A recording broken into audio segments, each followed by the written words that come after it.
पाहुयात विस्तृत बातम्या। सातारा जिल्ह्यातील कोयना धरणाच्या पाणलोट क्षेत्रात सुरू असलेल्या मुसळधार पावसामुळे धरणातील पाणीसाठा वेगाने वाढत आहे। त्यामुळे धरणाची पाणीपातळी नियंत्रित ठेवण्यासाठी आज 31 जुलै रोजी सायंकाळी 5 वाजता कोयना धरणाचे 6 वक्र दरवाजे 1 फुटावरून 2 फुटापर्यंत उघडण्यात येणार आहेत।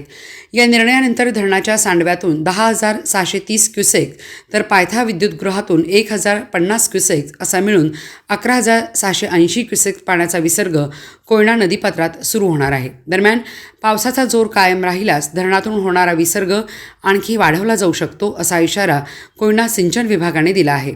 नदीपात्रातील पाणी पातळी वाढण्याची शक्यता लक्षात घेऊन नदीकाठच्या गावातील नागरिकांनी नदीपात्रात जाणे टाळावे आणि ग्रामप्रशासन तसेच संबंधित यंत्रणांनी आवश्यक ती खबरदारी घ्यावी असे आवाहन कार्यकारी अभियंता कोयना सिंचन विभाग यांनी केले आहे।